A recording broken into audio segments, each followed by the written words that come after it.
In this video, we will examine how power, corruption, and violence followed certain criminals all the way to their final moments behind bars. These are not just stories about crimes, but about endings. Men who once controlled others, now stripped of authority, facing death inside the very system meant to punish them. Gerard John Schaefer Jr., State, Florida, 49 years old. Gerard John Schaefer Jr. was a sworn lawman who used a badge as camouflage while hunting young women, then spent the rest of his life paying for it behind bars. He was born on March 26, 1946, in Wisconsin. By the early 1970s, he had drifted south and settled in Florida, where he managed to enter law enforcement. In Martin County, he became a deputy sheriff. To the public, he was educated, soft-spoken, and disciplined. To supervisors, he appeared eager, sometimes overly intense, but still functional. What mattered most was the uniform. The badge gave him authority. The patrol car gave him access, and the trust of the community gave him opportunity. This was the environment that allowed Schaefer to operate unnoticed, at least for a while. In 1972, that illusion collapsed. Two teenage girls, Susan Place and Georgia Jessup, disappeared after an encounter with Schaefer. Their remains were later discovered in a wooded area. The condition of the bodies told a story no defense could erase. They had been restrained, tortured, murdered, and mutilated. Evidence pointed directly back to the deputy sheriff who had last been seen with them.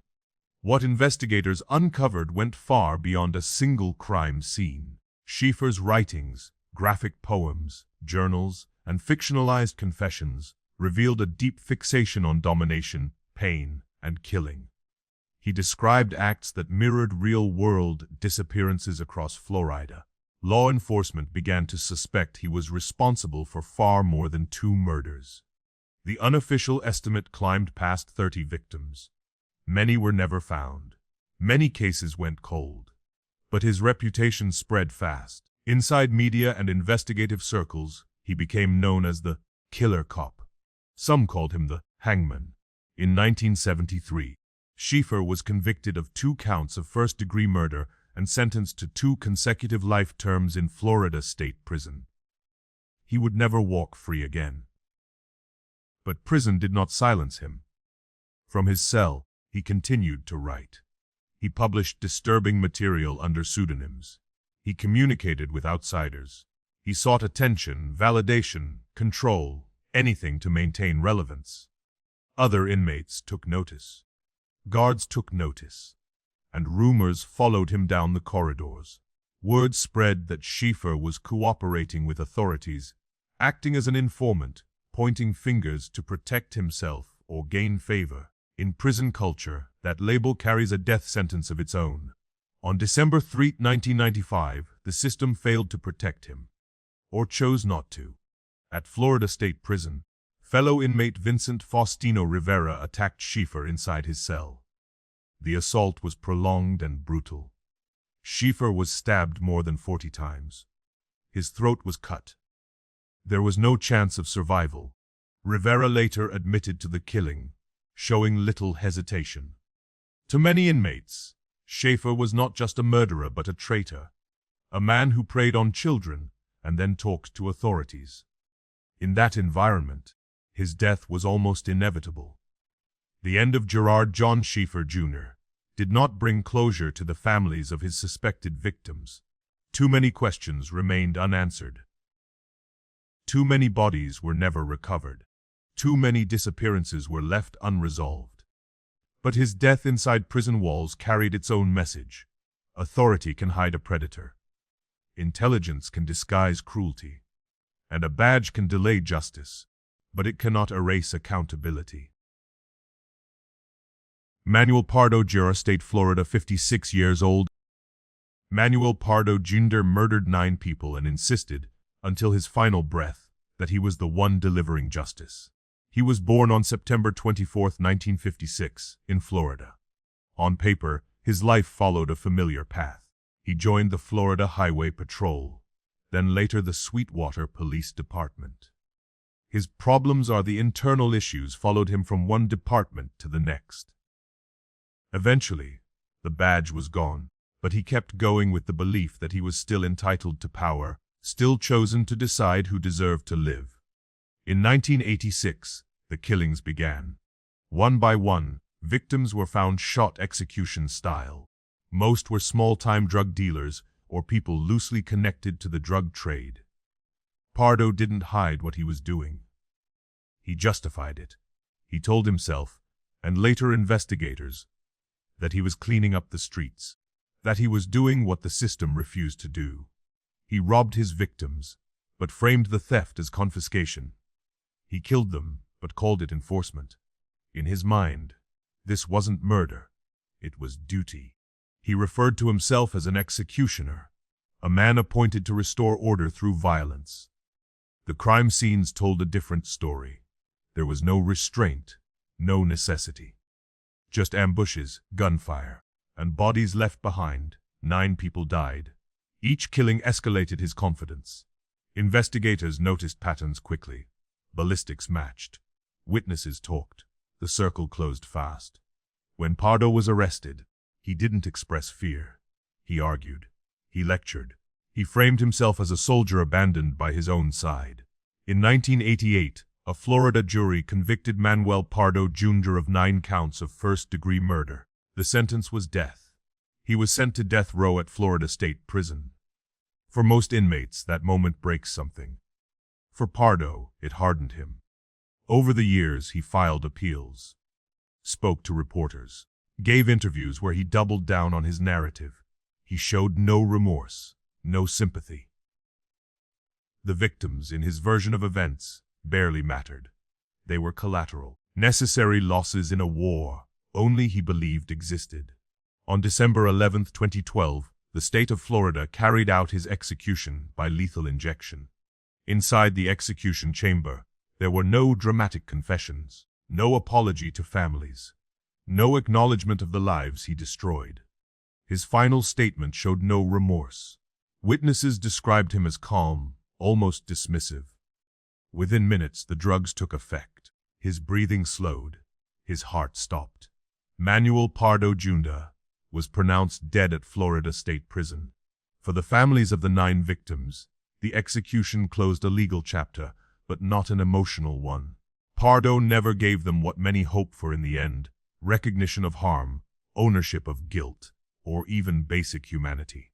Instead, he died clinging to a lie. That murder could be justice if the right man pulled the trigger. His case remains a chilling example of how authority, once internalized, can turn into a personal license to kill. He wasn't a vigilante hero. He wasn't a warrior. He was a former cop who confused power with righteousness and paid for it with his life. Anthony Sully, State, California, 79 years old.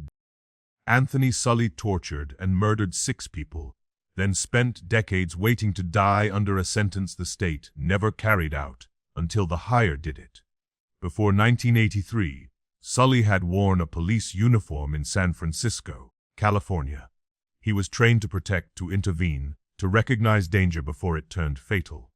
In 1983, the bodies began to surface. 6 victims in total. Prostitutes and their clients, people who lived and worked on the margins, people unlikely to be missed quickly. The pattern was unmistakable. These were not quick killings. They involved restraint, prolonged violence, and torture before death. Investigators noted the deliberate nature of the crimes. Sully wasn't acting out of panic or desperation. He was methodical. He selected victims he believed society had already discarded. He used pain as part of the act. Control mattered more than speed.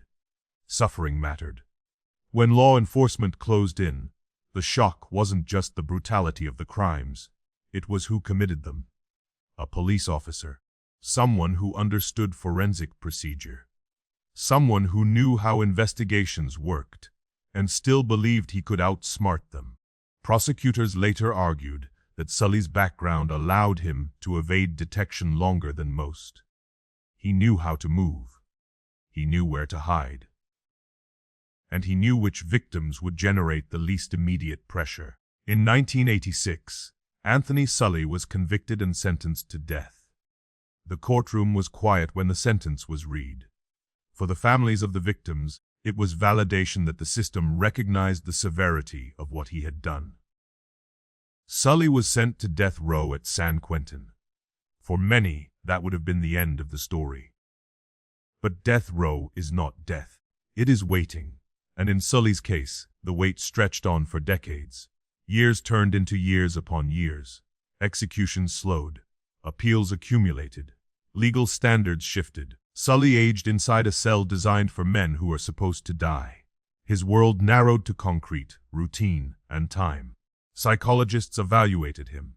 Lawyers filed motions. Governors issued moratoriums. The needle never came. The gas chamber never came. The sentence remained, frozen in place.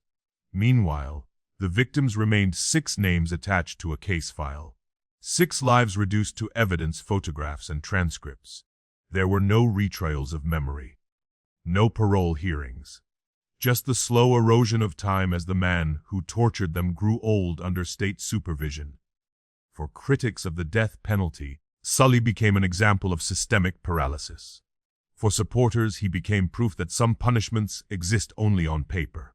On September 8, 2023, Anthony Sully died, not by execution, but by natural causes. He passed away at a medical facility outside San Quentin Rehabilitation Center. No sirens. No witnesses behind glass.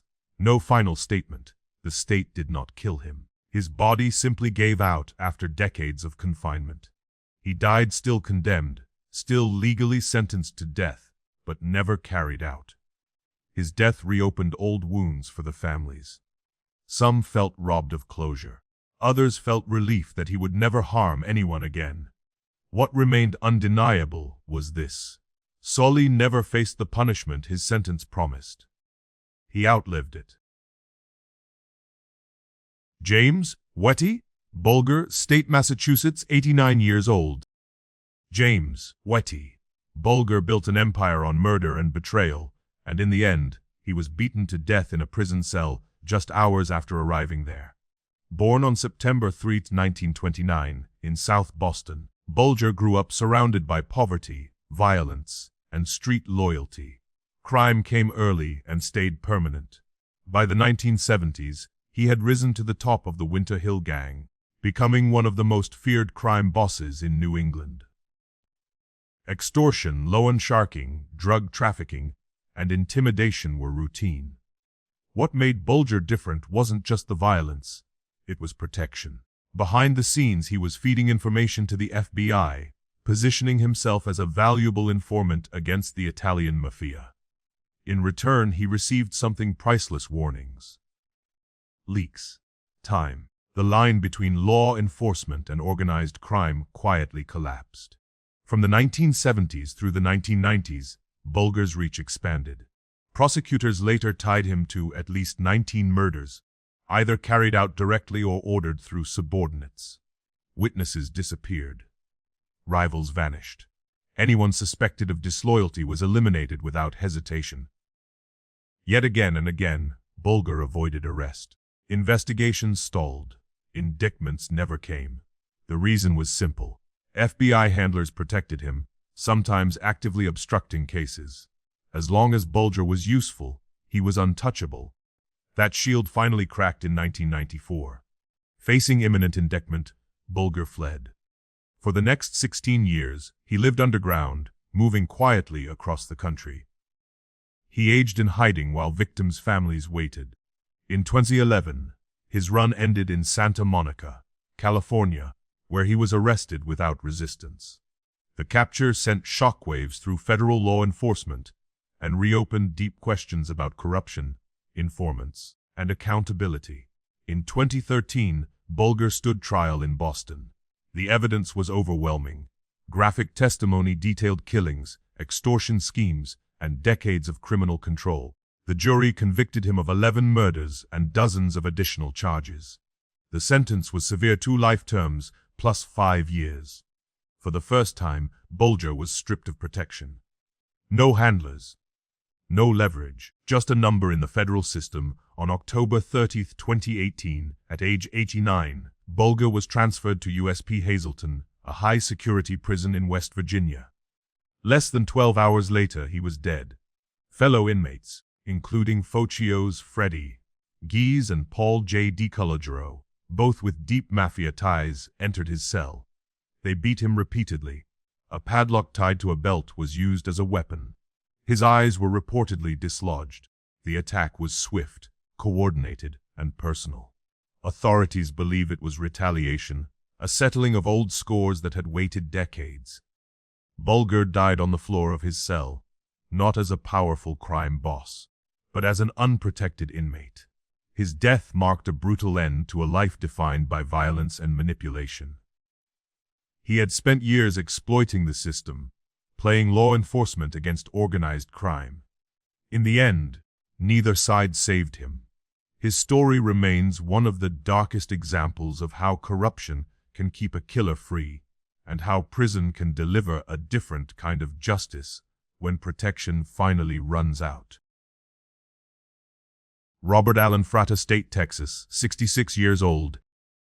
Robert Allen Fratta didn't pull the trigger himself, but he ordered his wife's execution as if it were a routine transaction. He was born on February 22, 1957, and grew up in Texas. By adulthood, Fratta had built a life that looked stable from the outside.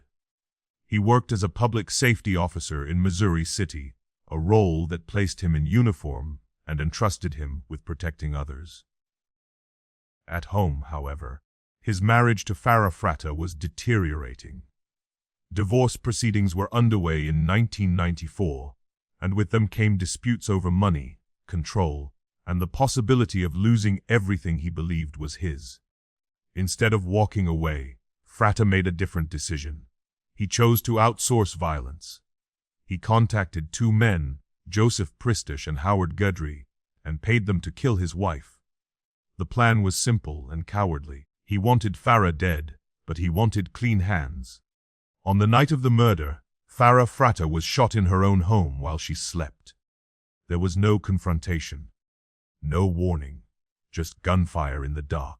Fratta later attempted to stage the scene as a burglary gone wrong, assuming that his background in public safety would be enough to shield him from scrutiny. It wasn't. The story didn't hold. Investigators noticed inconsistencies almost immediately. The crime scene didn't match a typical home invasion. The circle tightened quickly around Fratta. His hired killers talked. Phone records surfaced. Financial trails appeared. What Fratta believed was a perfect plan unraveled under basic investigative pressure. Prosecutors laid out a clear narrative. This was not a crime of passion, but a calculated murder for hire designed to solve a personal problem permanently. In 1996, Robert Allen Fratta was convicted and sentenced to death in Texas for capital murder. For Farrah's family, the verdict was justice, but it was far from closure. Fratta began a long journey through the appeals system. Years passed. His sentence was reviewed, challenged, and reconsidered. In 2009, after a retrial on punishment, he was again sentenced to death. The outcome never changed. The evidence remained overwhelming. The motive remained clear. He had chosen execution as a solution to divorce. Behind bars, Fratta maintained his innocence publicly, despite the mounting evidence and testimony against him. He filed appeals. He requested stays. He argued procedural errors. Time became his ally. Decades slipped by. His hair grayed. His body weakened. Meanwhile, Farrah Fratta remained frozen in time, remembered as a woman who never had the chance to escape a marriage that ended in gunfire. On January 10, 2023, the appeals ran out. Inside the Huntsville unit in Texas, Robert Allen Fratta was escorted into the execution chamber. Witnesses watched as he was strapped to the gurney. When given the opportunity to speak, he chose silence. No final words, no apology. No acknowledgement of the woman whose life he had purchased with cash and manipulation. The lethal injection was administered. Minutes later, he was pronounced dead. Fratta's case stands as a stark reminder that not all killers act in the heat of the moment. Some plan, some delegate. Some believe that distance from the act itself will erase responsibility. It doesn't. Murder for hire exposes a particular kind of cruelty, the willingness to turn a spouse into a problem to be eliminated. Robert Allen Fratta lived for decades after his crime, but his fate was sealed the moment he decided his wife's life was expendable. In the end, the state delivered the final consequence he had tried so hard to avoid. Theodore Dyer, State, Michigan, 68 years old. Theodore Dyer didn't need a weapon or a disguise to commit his crime. He only needed access, trust, and silence, and his victims were right next door, the kids. By the time he was arrested, Dyer was about 67 years old. He lived in Grand Haven, Michigan, a quiet place, a quiet man, no badge, no public power, no criminal reputation that would make anyone suspicious. He was just a neighbor, someone people waved to, someone who blended in. Between 2012 and 2013, Dyer repeatedly assaulted a 9-year-old girl. She was the daughter of his neighbor, someone who should have been safe, someone who should have been protected. The attacks happened more than once, at least 3 times. Not impulsive, not accidental. Repeated choices. Each incident reinforced the same reality. This was a man who understood exactly what he was doing and relied on the child's fear to keep it hidden. For a time, it worked. Children don't have power. Adults do. And predators count on that imbalance. Eventually, the truth came out. Investigators stepped in. The case moved quickly once the allegations surfaced. The details were explicit. Theodore Dyer was arrested and charged with first-degree criminal sexual conduct involving a victim under the age of 13. In 2013, he was convicted. The sentence was severe, 25 to 50 years in prison. At his age, it was effectively a life sentence. The court made it clear he would not see freedom again. Prison, however, has its own justice system, and certain crimes carry a different weight behind bars. Child sexual assault is one of them. Word travels fast in correctional facilities. Files talk, inmates talk, and sometimes offenders talk too much. At some point during his incarceration, Dyer admitted his crime to another inmate. He confessed. Whether he was seeking absolution, validation, or simply didn't understand where he was, no one knows. What mattered was who heard it. Stephen Sanderson was serving a life sentence for murder. A violent man. A man with nothing to lose. On October 29, 2014, inside Saginaw Correctional Facility, Sanderson attacked Dyer. He beat him unconscious. Then he strangled him using a shoelace. There was no hesitation. No prolonged struggle. By the time staff intervened, it was over. Theodore Dyer was dead. He had been in prison barely a year. His death did not shock the inmate population.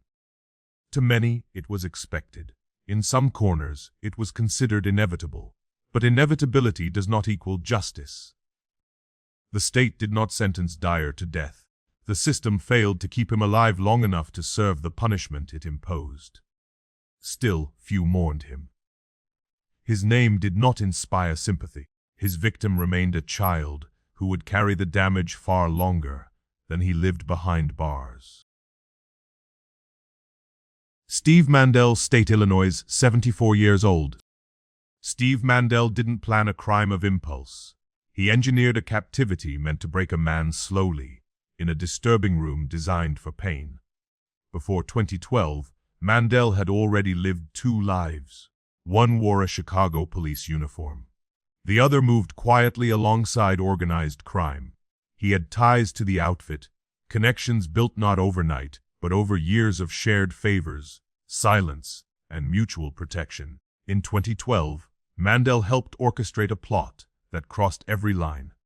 The target was a suburban Chicago businessman. The motive was money, control, and humiliation.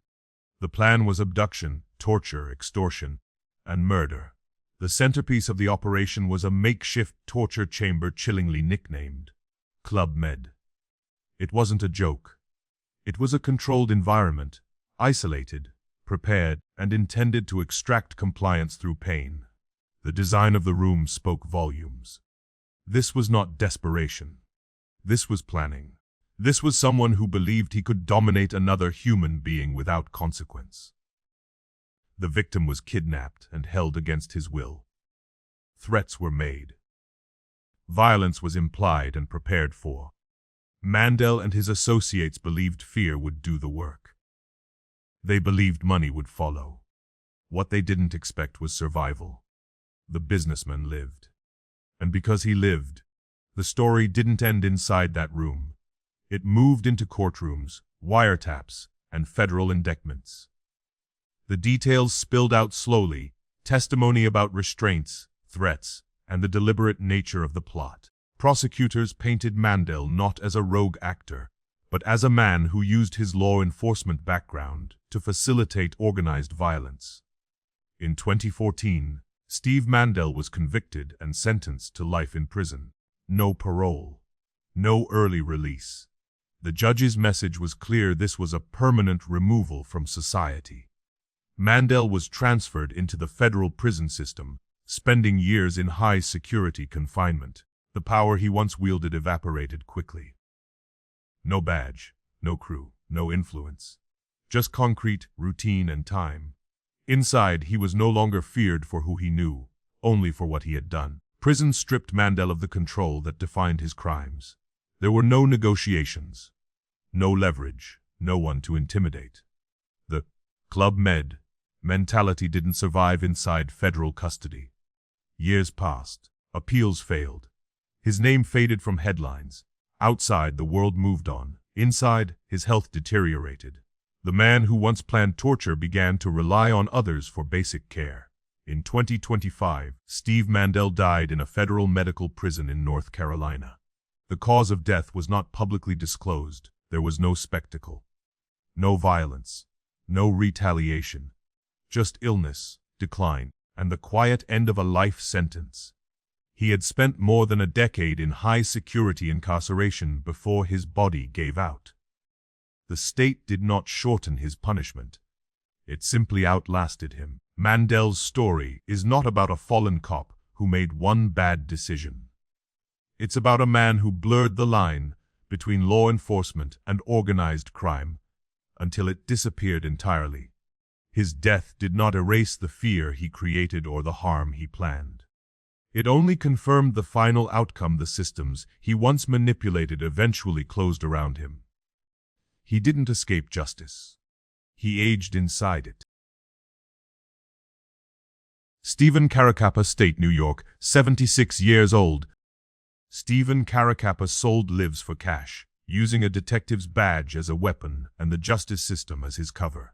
Born in 1941 in New York, Caracappa built his identity inside the NYPD.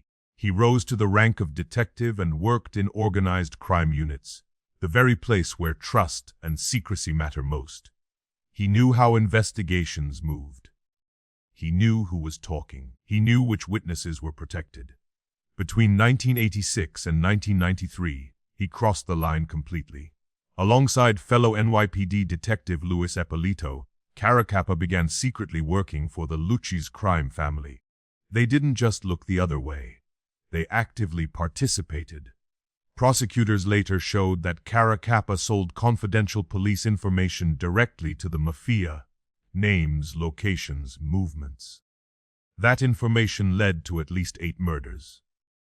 Witnesses were eliminated. Rivals were ambushed. Targets who believed the state was protecting them were instead delivered straight into execution squads. Each killing traced back not to a random leak, but to a calculated betrayal from inside law enforcement itself. What made Caracappa's crimes especially corrosive was their precision. These weren't reckless acts.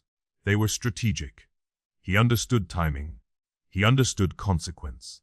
He understood exactly how deadly his disclosures would be, and he kept doing it.